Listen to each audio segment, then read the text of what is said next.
tour guiding today. I wonder what Justin would be like on a building site. He wouldn't last. He wouldn't last very long at all. Shall we hit the music then? Shall we?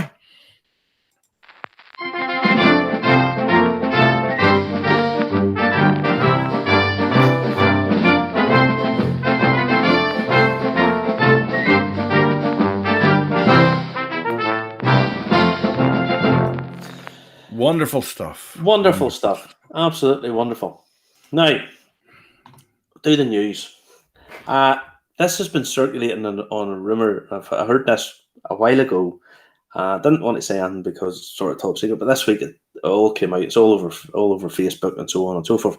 And the news is that Helen Mulholland, the head blender at Bushmills, is leaving.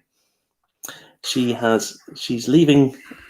We don't know what. Now, as I say, this has been circulating about for a while, and didn't want to say anything because I heard it a while ago, but it was released this week on an Australian Bush whiskey page. Now, the Australian page revealed that their Causeway Coast 2 is another Banyuls cask, which is sort of a French port cask. Now, it's not clear whether Helen is moving to Pastures New or whether she is just retiring and going about trying to do something else. But I would imagine there's plenty of offers going to be available to her. Should she decide that she wants to go to, let's say, the States, if they ever open up and let people in, then she probably could head over that way, I would have thought. But anyway, I'll be very sad. That it's a huge loss to her. Huge loss to Bushmills. Now, just on the Causeway Coast collection, it's going to be another Banyuls cask, 2011 bottling, Oloroso bourbon cask, and then finished in that French port, 53.6% ABV. Yeah, so that's out that obviously the Causeway Coast collection is being released very shortly, and that people are going to have to start doing their collections again. So, yeah. Where's this one going to be available, Marty? Is it going to be available locally? That bottle is in Australia. Now, I would imagine it'll be exactly the same as they did last year. It'll be certain bottles will be released in certain areas. Some will be massively collectible. Some will be very, very limited edition. I mean, the way Bushmills did it last year was very strange because the very expensive one, there was lots of the very expensive ones, and then limited amount of the less expensive ones, and then it sort of went a bit all over the place. The 30-year-old American oak cask one is I mean, it's about £1,000 a bottle now. And to be honest, if I'm totally honest, I think at £1,000 it's maybe a little bit underpriced on the secondary market. But we'll see. So again, we're going to release this, and this gets released out. So whatever Helen is going to do, the very, very best of luck to her.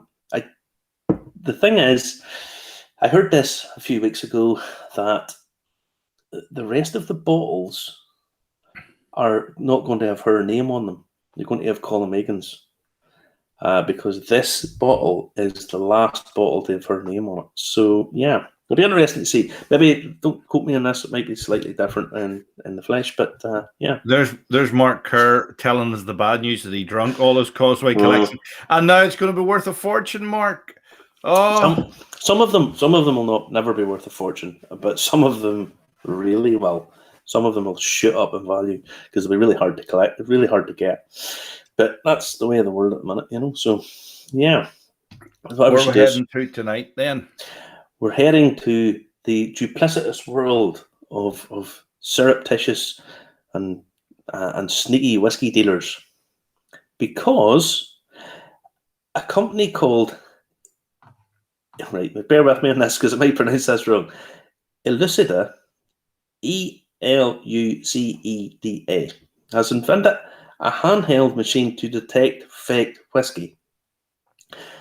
Now, an EU IPO report claims that the alcohol industry loses well over €1 billion a year from counterfeit products, What this company has done is invented this little handheld machine that you can dip into a whiskey, and based on a database that it was given by the Scotch Whisky Research Institute, it compares the chemical signature of what's in your glass with the chemical signature of the whiskey.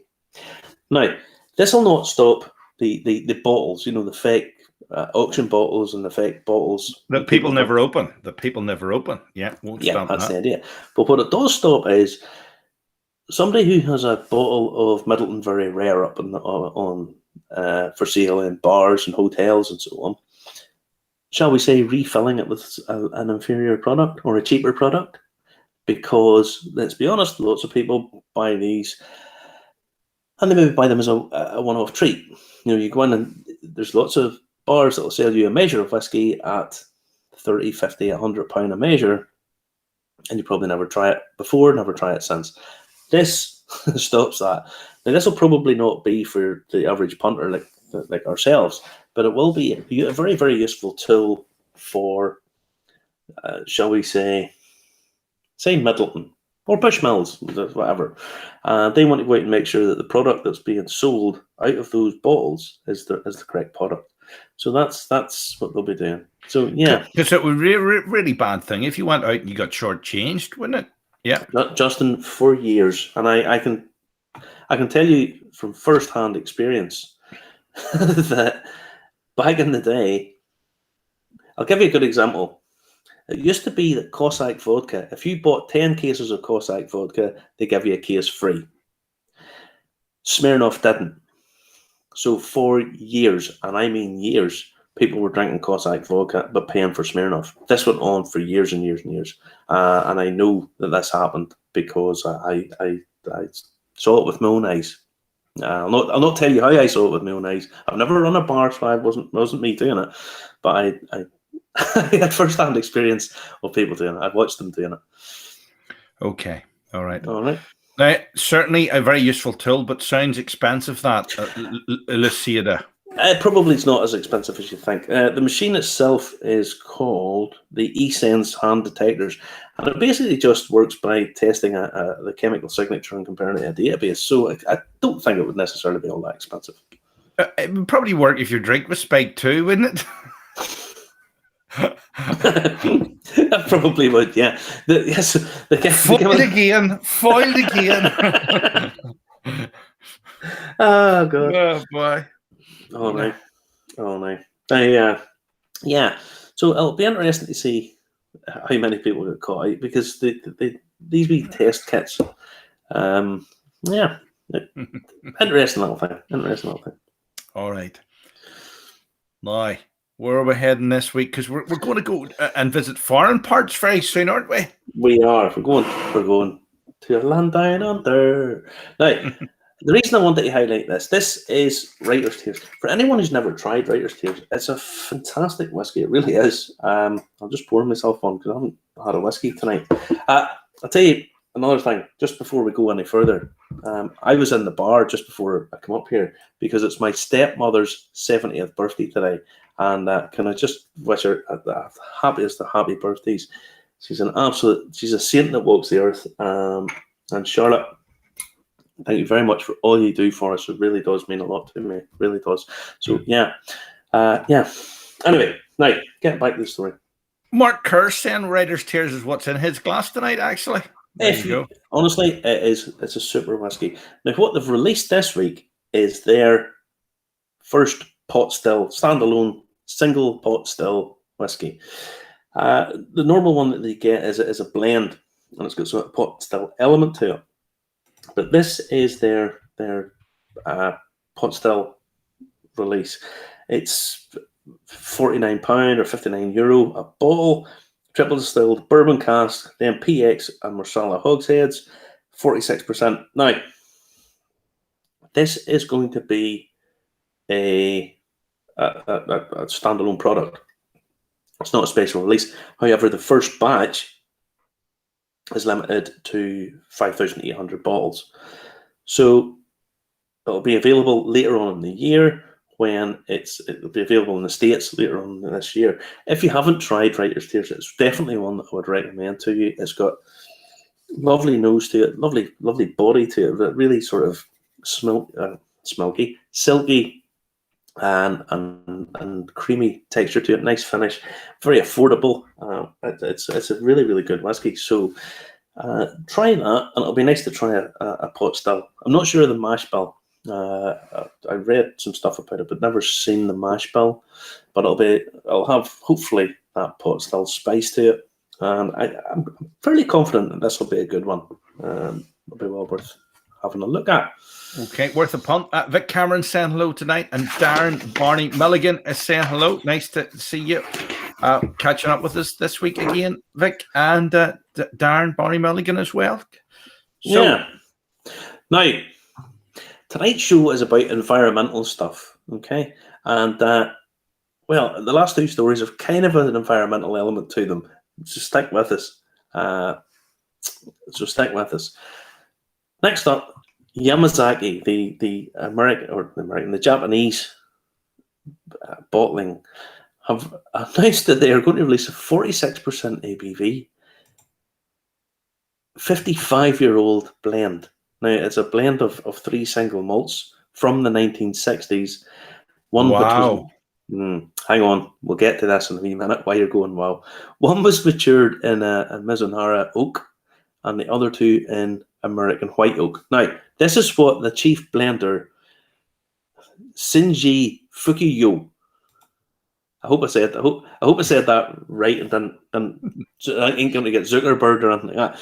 Anyway, Fukuyo.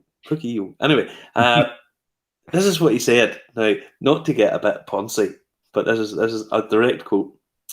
While I often view other extra-age whiskies as art, I consider Yamazaki 55 to be more like a Buddhist statue, calm and mysterious, requiring time to enjoy inner beauty. Don't know what that means. I don't know. But here's the thing. That sounds like Bill Murray wrote it for him. Bill Murray wrote the advert, starred in the advert. No, it could very well be. It's very well be. However, when you buy this bottle, Justin, there's only 100 bottles of it. When you buy this bottle, how much? We'll get to the price in a wee minute. But all I'll say is, it's that expensive that when you buy a bottle, they donate $5,000 to the White Oak Initiative, which is a program to ensure the long-term sustainability of American white oak. So you have a social conscience. Greta Thunberg probably drinks that of an evening. Now, is Greta 18, by the way? I don't know. Google and see if Greta's 18, because if not, Greta doesn't drink it. So Greta could drink this with a social conscience if she was 18. I don't know where she is or not. Because $5,000 we go. Because it's only $60,000 a bottle. How much? $60,000 a bottle. But they give a bit to charity, Justin. They give a bit to charity. So is that not all good? It is. There'll probably never be any of these drunk. These are totally and utterly collectible. And to be fair, at 60,000, 2 or 3 years' time, they'll be worth 3 times that probably. So, yeah. It's a submarine. Don't be telling the French. That's what I was going to say. Are we about to attack France? No. The French. Did you see the French have thrown all the toys out of the pram? Sacre bleu. Because the Americans have said that they're going to give nuclear-powered submarines to the Australians, and yeah. So the French have went off their trolley. But I read this story today, and I think I sort of pray that the guy who's in charge of this was sort of taking the piss. I hope he was. Now, this is the week also that Boris's bridge got knocked in the head. For anyone who doesn't know, Boris Johnson, Prime Minister, proposed building a bridge from Ireland to Scotland, which would be a great job. I'd love it. But it was always a bit of a nonsense. I once had a guy say to me, yeah, but they built the Channel Tunnel. Yes, they did build the Channel Tunnel, and it links London and Paris. Boris's bridge was going to link Larne and Portpatrick, which is not really the same thing. It was absolutely nuts. I know, but the Victorians proposed a tunnel years ago, sort of an undersea tunnel on stilts. And if you don't believe it's a real thing, I'm going to send you the link so you can actually look this up, and you'll know I'm telling the truth about this. There you go. There's the link to Scotland's forgotten undersea tunnel. You know, but the engineering aspect of it was one thing. I totally get that they could possibly do it. But there's a couple of things. It was going to turn out. It started off. It was going to cost 15 billion. And then they get a report in this week. No, it's not 15. It's actually 100 billion. So needless to say, unless they're going to tax Rangers and Celtic fans for fighting in the middle of it, there's absolutely no way they're going to pay for it. So it's just absolutely mental. So it's been knocked in the head. But this week, a company, I had a route down here, but I can't remember. A company has come out and said that they want to run hydrogen-fueled submarines to run between Glasgow and Belfast. Unmanned, they would just run sort of autonomously, and they might be able to charge up at electrical stations and stuff. Now, they've been given 380,000 for this. Oceanways is the name. I've just seen it there. Oceanways is the name of the company. And the founder of the place said that whiskey would be the ideal stuff to transport across. Now, I think the reporters who were interviewing this guy, he was probably taking the piss out of them a bit. You know, he maybe was. I found this online. Look at this here. This is actually the routes proposed for the North Channel Tunnel. There's 1, 2, 3, 4 different routes there.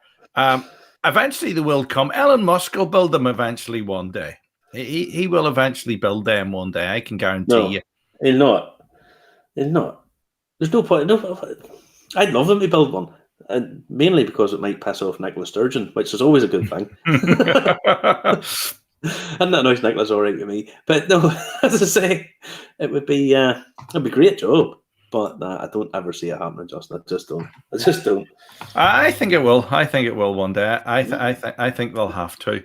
Either that, they'll probably do it, and then the day after it opens, they'll invent flying cars, and they wouldn't need them. They wouldn't need them. Talking of that, did you see the DeLoreans going all the way down the coast today? Did you? No. I was in Belfast doing a very strange sort of streaming tour to an Indian company today. All right. So we shall see whether that pans out or not. But no, it was kind of fun. But I've never seen the DeLoreans. No. Conor Ryan has been asked, and he says the Liffey Bridge in Dublin is called the Halfpenny Bridge because it cost half a penny to cross it. What would Boris Bridge be called? Listen, the Kidney Bridge. The Kidney Bridge. It would be called the Bridge over Troubled Water. That's what it would call it. No, I think it would cost a bit of kidney to recoup their money. Oh my word!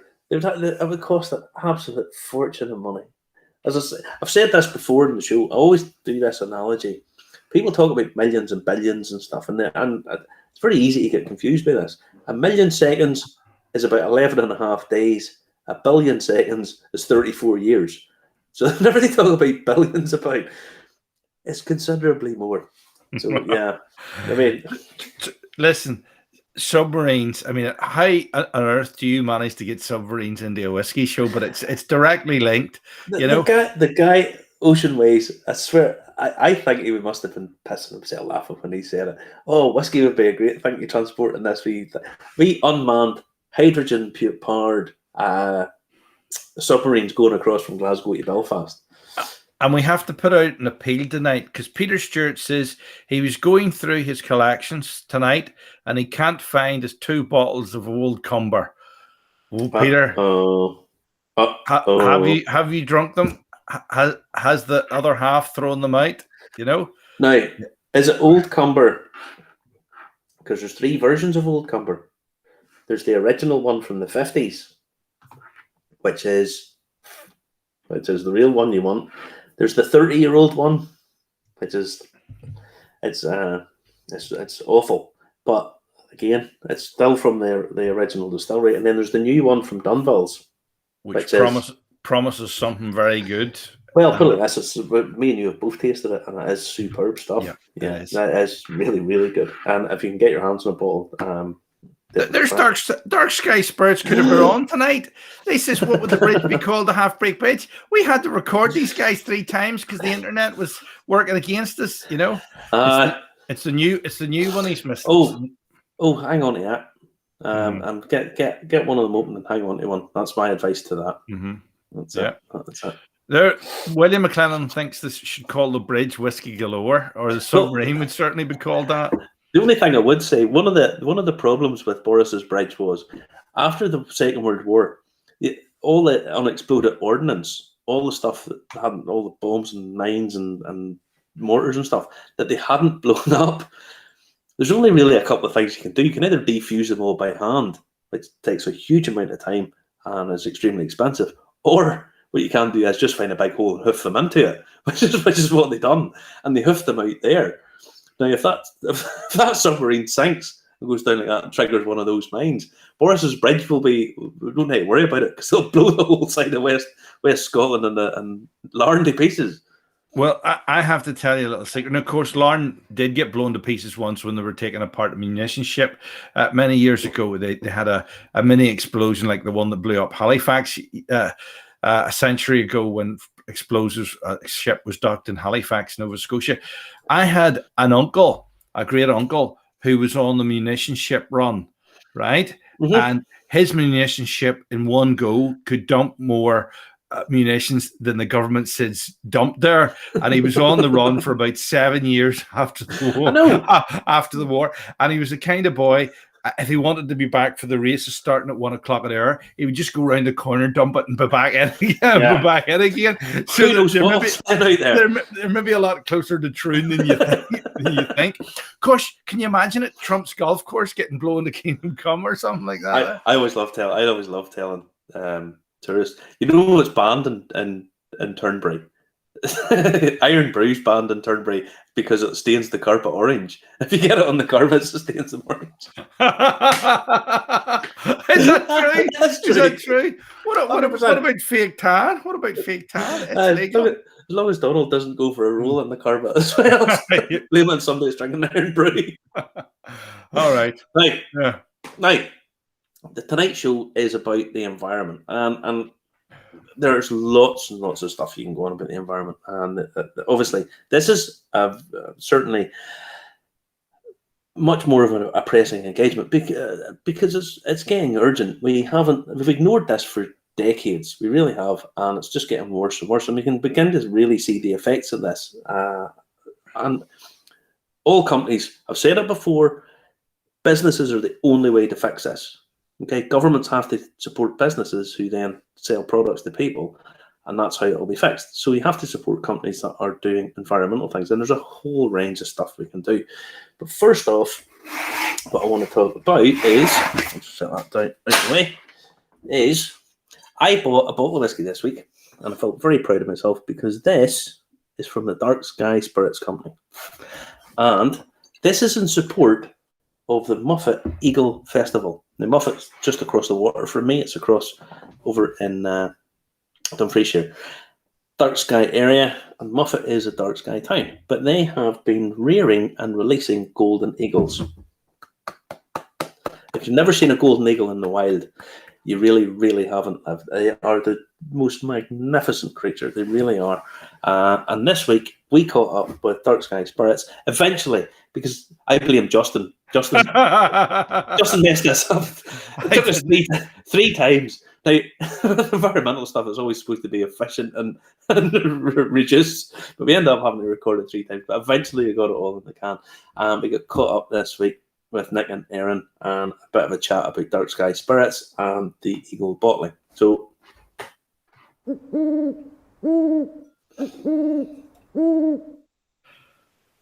fly like an eagle. Is it a bird? Is it a plane? No, it's an eagle. I have to do it different every time. The eagle has landed, hopefully, because this is take 3 of this. Because internet, this is why you do the internet, Justin. I do the natural world and things that are real, not the fake stuff that you do. You know. Now, we are joined by Nick and Aaron from Dark Sky Spirit Company. Nick and Aaron, hello again for the third time. Hi, how are you doing? Not too bad, finally. Now, what we want to talk about now is the fact that you are supporting the Moffat Eagle Festival, which is happening this weekend. Tell us about the festival, tell us about how you're involved and what we can do to help. Yep, the festival is taking place this weekend in Moffat. It's the first Eagle Festival held in Scotland, and they've chosen the beautiful town of Moffat to hold it in, and they're collaborating with the South of Scotland Golden Eagle Project, which they're responsible for looking after the reintroduction of these magnificent birds into the wild. And we had 4 birds that were released here in the Moffat Hills in 2018. And they're due to release a few more. Actually, I think they've released. Or they have already done. Into the hills, not far. It's an undisclosed location. Yeah. Don't worry about the timing, folks, because by the time people watch this, it'll be next week anyway, and they'll have all flown off anyway. So. It's going out Saturday. No, so they've released eagles, and the idea is to obviously repopulate the place, because Scotland has had certainly a fairly healthy eagle population up until, well, really quite recently. I know, Nick, you had an experience. Yeah, when I was a wee lad, a wee boy, we used to holiday up in Scotland all the time. And my first brush with eagles was when I was about 6 years old. I remember coming up and being just blown away by the size of them.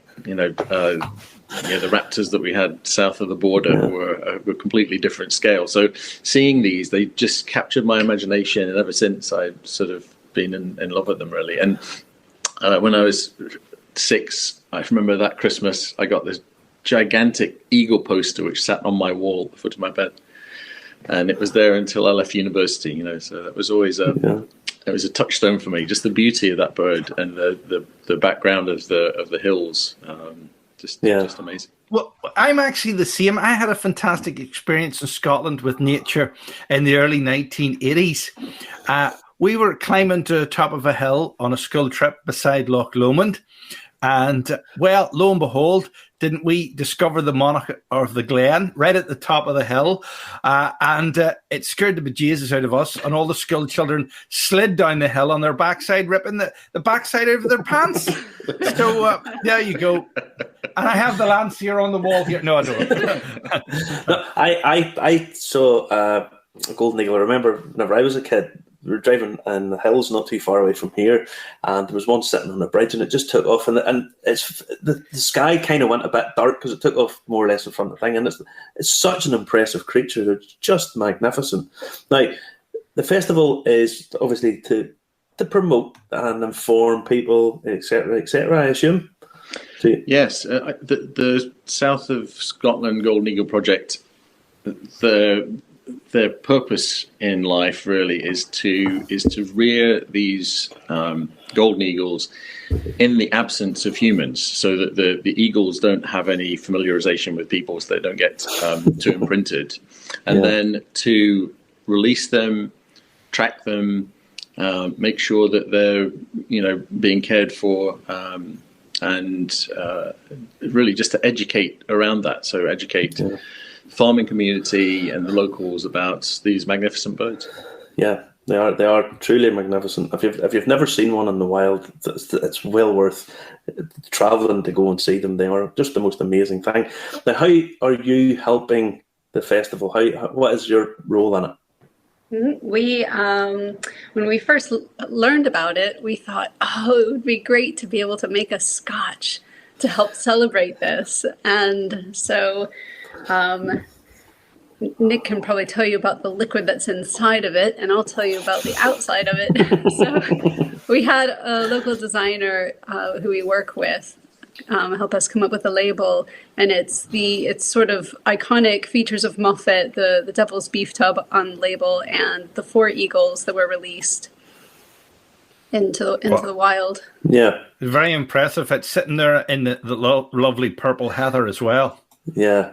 Now, how do people get the hold of a bottle of this, and what do they contribute when they get the bottle, when they buy it? Right, so it's £55 for this bottle, and you can get it from us directly off the website, www.darkskyspirits.com, or you can buy it during the festival. So we'll have a stall on Saturday, the 18th. Aaron's got the 25th. Saturday the 25th, and so that we're not selling it through retailers, because that retailer portion of the sale is going to go to the Golden Eagle project. Yeah. So we're hoping to raise about £1,000 for that project. So that will, every little helps in the work that they do. Yeah, I think the more eagles there are about, the better it is. I always remember I went to a demonstration, and the guy was explaining about the term "fed up." When you keep eagles, when you keep raptors as birds of prey, you keep them as hunting birds or pets or whatever. They only stay with you because you feed them, because they're apex predators. They want to go and kill stuff. That's essentially what they're designed for. And if you overfeed them, they fly away. So it's okay if it's a kestrel or a little hook. The problem is if it's an eagle and it becomes imprinted the way you say it is, and you overfeed them, they get fed up and fly away.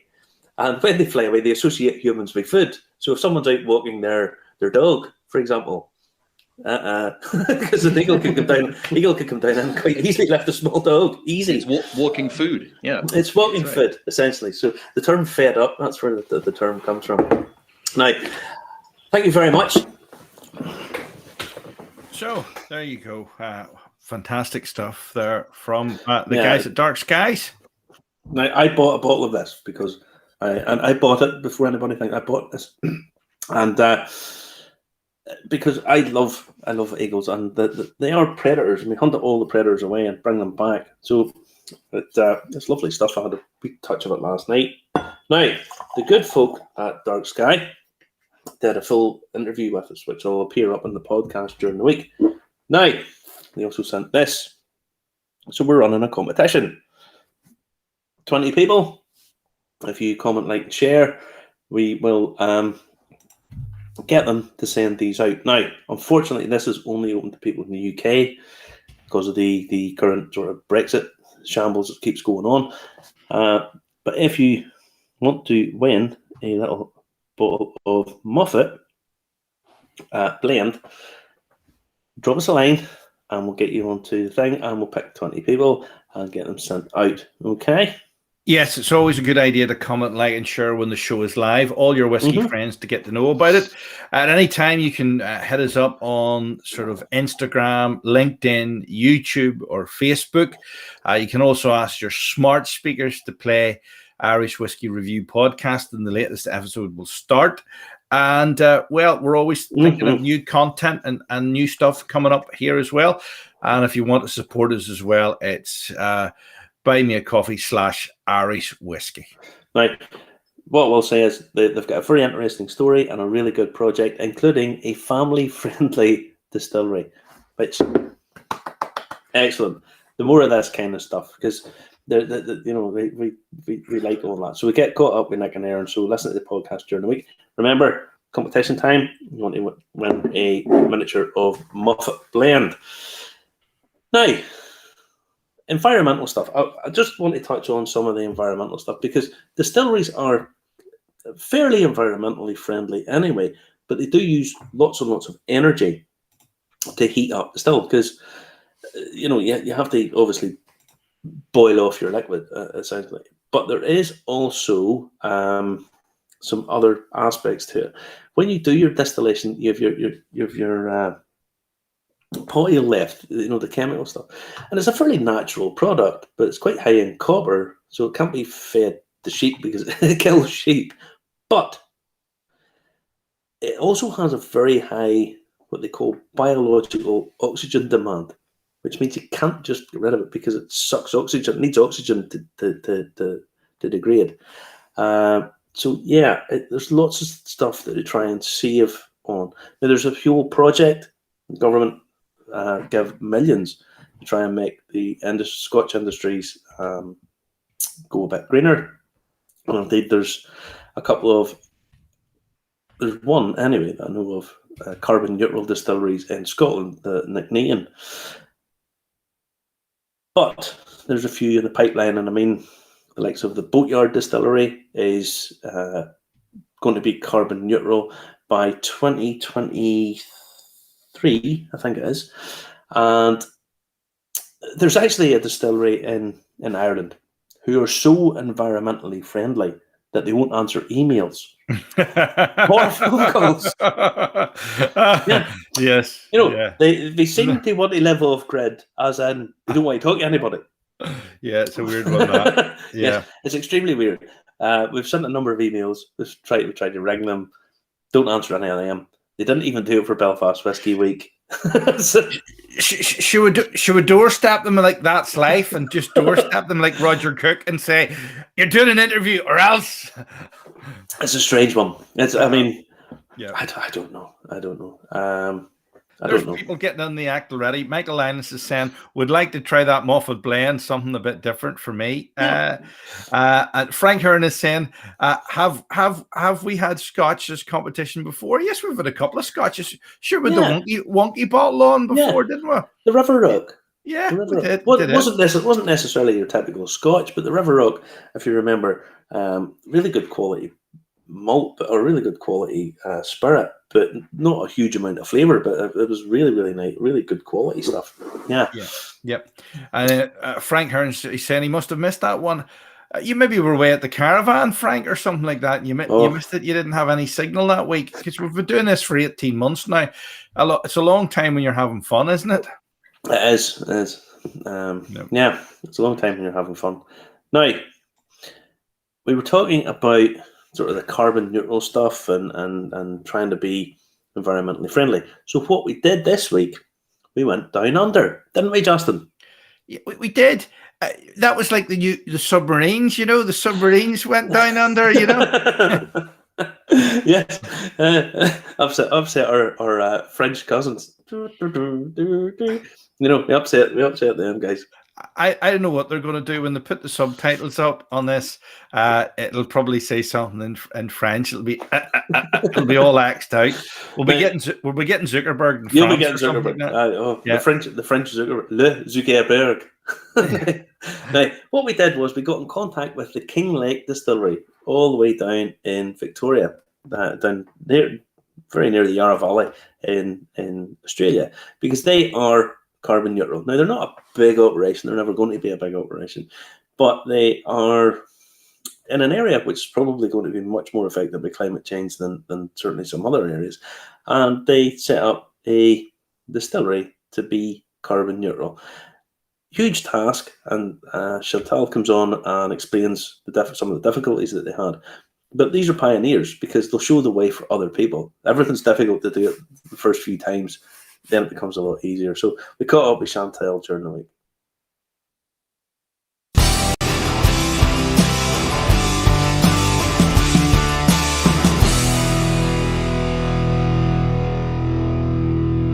Marty, why isn't Chantal upside down? Like that? You think we should be? Maybe we should be upside down. Justin, it's all a matter of perspective. Yeah. It is. Exactly.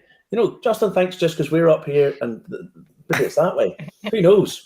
It's all about now we're joined by Chantal Daniels of the Kinglake Distillery down under. Woohoo! And I sat early in the morning. I'm drinking tea. This is how early we have to do this, because it's 10 o'clock here, 7 o'clock in Australia and Victoria. Chantal, welcome to the show. Yeah, thank you. Thanks for getting me on board. Now, you are the Kinglake Distillery, and the reason I want to talk to you today is because you are trying to be the first carbon neutral distillery in Australia. Now, how are you doing this, or what led you to do that? So when we brought the property, before we started setting up the distillery, it was off-grid. So when we basically we were trying to work out how to build a distillery, we were kind of everything was already going to be solar panels. And so, and then we got to a point where we've been up and running, selling whiskey, and we just thought, what's the next step?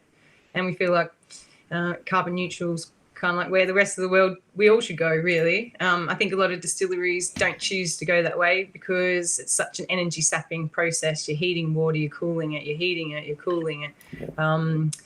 But yeah, we just thought that doesn't mean you can't do it. So yeah, decided to go down that way. Now, how did you come about to start the distillery? Because it's not an easy process. It doesn't make a great business model to go into a bank.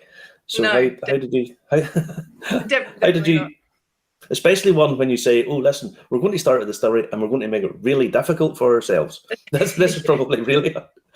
So how And did then that happen? all the money go out and not seeing and think why it ages for a few years in the barrels. Yeah, that's a good idea, good business. No. I guess both of us have sort of come from hospitality in the past. My husband, the other part of the business is English. So he sort of does the business side, and we had some bars in France in the ski resorts. And then, we brought the farm out here, and then we just did a bit of testing and thought, why not make it rather than be in hospitality? Sort of get a bit over hospitality after a while. Yeah. And we've got our own water source on the property. So the mountain stream actually starts from our spring, which runs all year round. So we got that tested. Minerals were perfect when compared to the Irish and the Scottish whiskies. So we thought, well, that's probably a good start, and went from there, really. Obviously we've always loved spirits, all spirits, but yeah. So. Yeah. Now, what measures do you take to reduce your carbon footprint? So most of our pumps, again, none of them electric. So we've had to use sort of air compressors to run like our pump from the mash tun. So when you're making the beer part, you've got to try and let it go slowly out of the mash tun. So we've got to use a diaphragm pump, which uses an air compressor. So we're in the process of turning that to solar. Our water pumps, again, had to get all switched from diesel or petrol to solar panels, to solar. And then the only thing is we've got quite a big pot still that we use, and that's powered by a steam boiler, just because, it's just the quickest way to get it boiling. I mean, a lot of other people here just plug it into the plant, into the mains, but when we were setting up, we wanted it to be efficient, the distillery. So when we were doing our stripping run or any of the runs, we went there for 18 hours. We want to do this job forever. So one of the pain points that a lot of distilleries told us was, warming up the still takes so long, and then they're there for, the whole day. So the steam boiler... Are you computer controlled then, Chantal? Are you more or less then? No? No. All as basic as you possibly can. There's nothing automated at all. So completely all by hand. So it's a very labour-intensive process you have there. Yeah.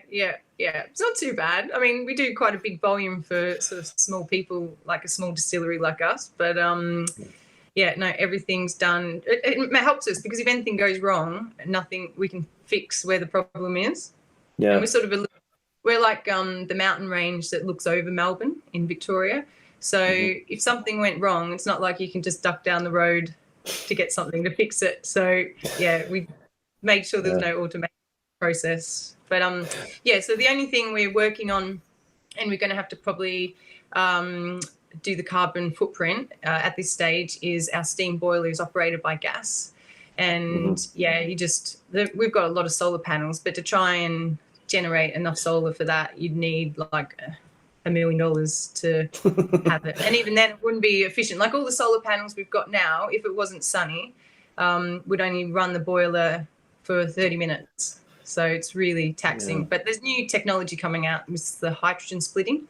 So that will be able to infrastructure. But at the moment, then we're going through the really hard auditing for the carbon to become carbon footprint. So basically, we've got to track everything we've spent from setup until now. So therefore, when you drink that bottle, it will be completely carbon neutral. So it's a bit of a audit. It's not fun, but it's all right. Well, in some ways, you have to be sort of carbon negative to offset some of the processes that you're not doing.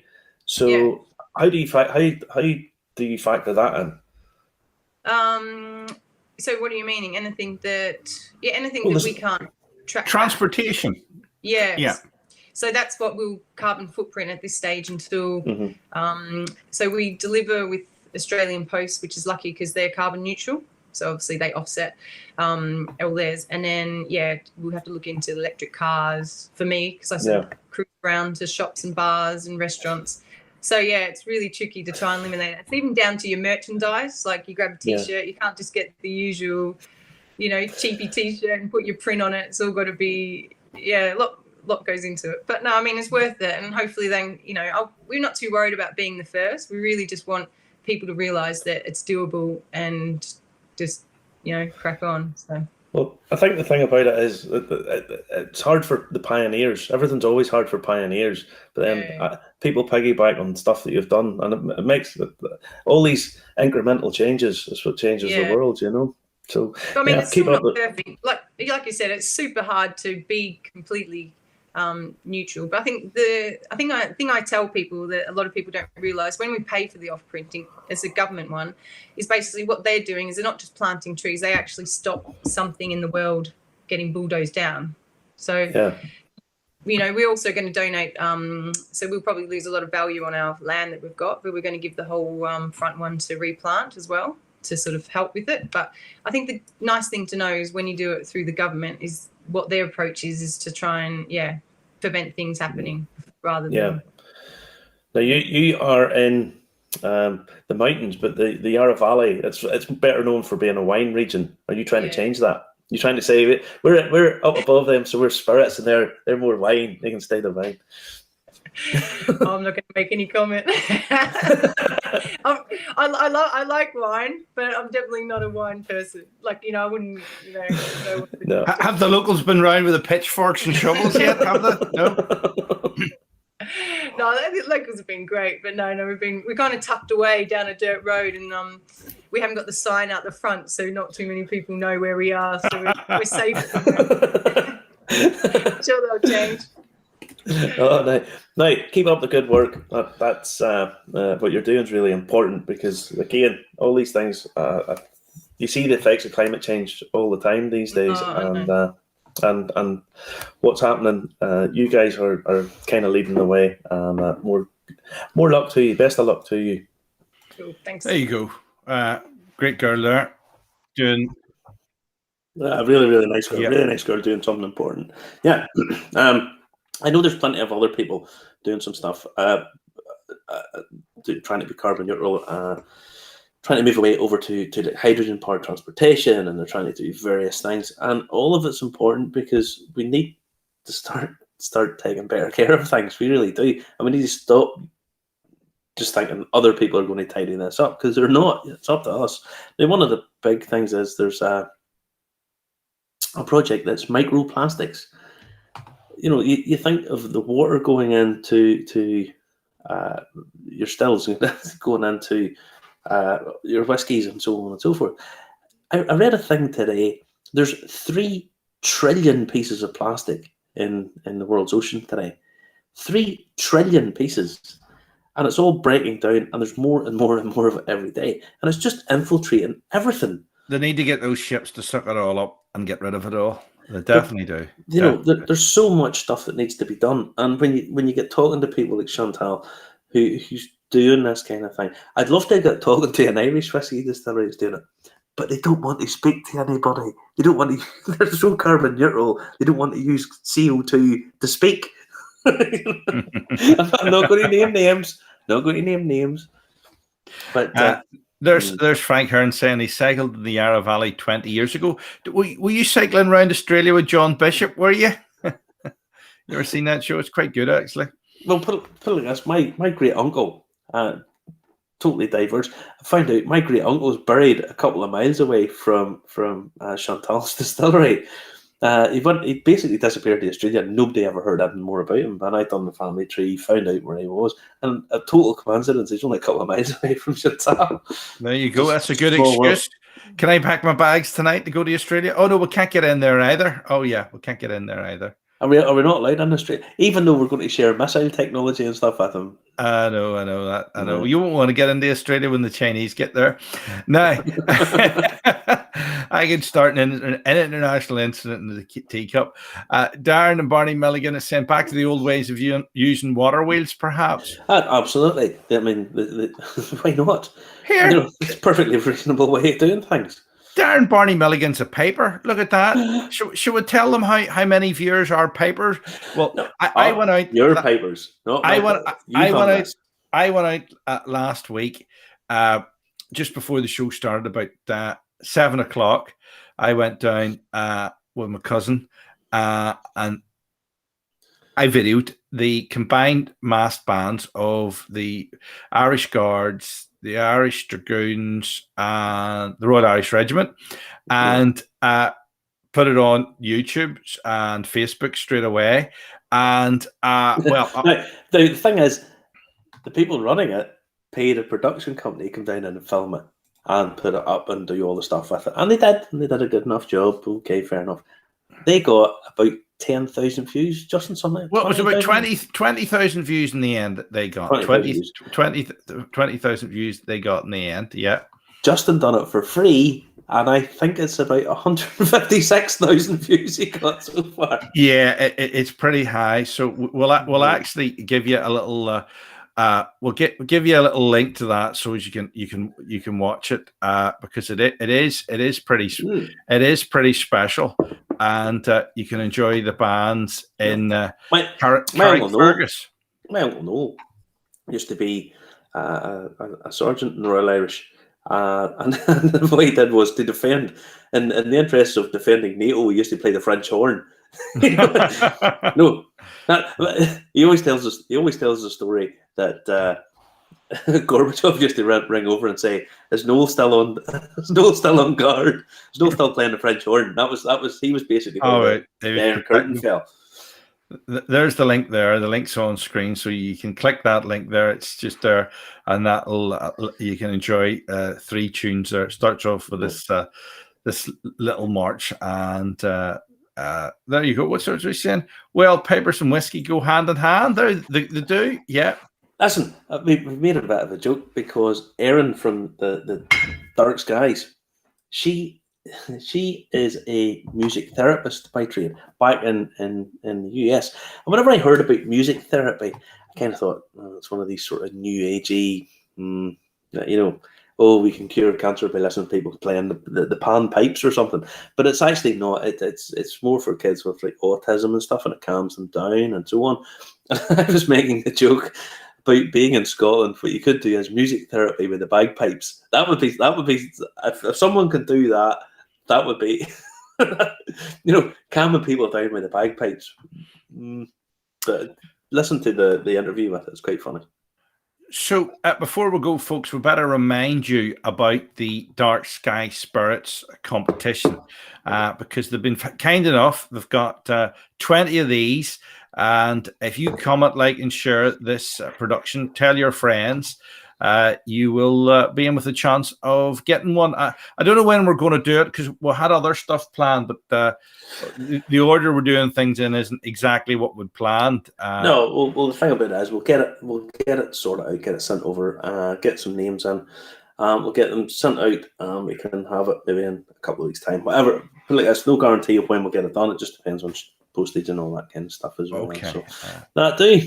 Yeah, that's good. And then Trevor Watson is also known to play a few tunes in the pipes too. Excellent. We should have a marching band going. We could have them on. We could have the Irish Whiskey Review special. We could get Jules Holland in to hootenanny it and all stuff like that. And what we could do is record it about 8 months in advance and then later on then pretend it's like Christmas special. Well, you have to do to get all the stars together. That's normal. Yeah. So, folks, I hope you've enjoyed the show tonight. It's been an Eco Distillery special. Thanks to Kinglake. Go and get a bottle of this and support the Eagle Festival. I have it here. A little bit of smoke, a little bit of sweet, honey, heather. Lovely. So, yeah, go on, buy a bottle of that and support the Eagles. John Dunn is saying, great show as usual, chaps. And Mark Kerr is saying, all your dreams could come true, Marty. He says they could do a new news tune for you.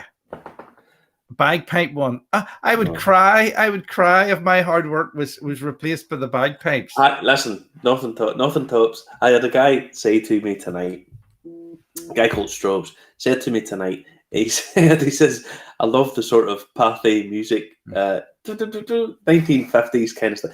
As soon as I heard it, I fell in love. So that'll never change. That'll always be the same as it is. So the bagpipes can be another feature on the show. All right. Thanks very much for watching. Patrick Muggy saying good night. Good night, Mark guys. Kerr said it was a great show. And Frank Hearn was saying he was watching last week's show, but he cannot beat watching live. Yes, live is always the best. And if you go on YouTube and you hit subscribe and you comment on YouTube, it helps the algorithm and it helps more people watch it.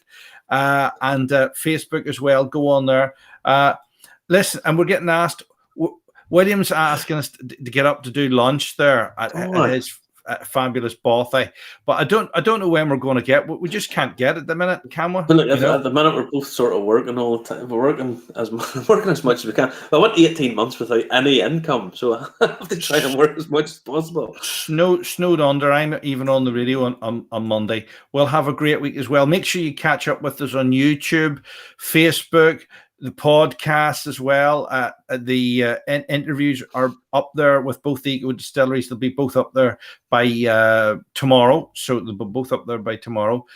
So thanks a lot for watching and thanks a lot for supporting as well at Buy Me a Coffee /Irish Whiskey Review. And we're eventually going to get out and do that tour, but just at the minute. Between work and places not being open and COVID and all the other crap of the day, you know. And I just seen the Ulster Orchestra actually cancelled their James Bond night because of the Delta variant. They were 80% sold, but they can't do the old social distance in the thing, you know. We need an Eagles tune to close the show. If we did that, we'd get Zuckerberg, Connor. Welcome to the Hotel Londonderry Arms, which is where my stepmother was having. Again, happy 70th to my stepmother, Charlotte. All right. Good night, everyone. Thanks very much.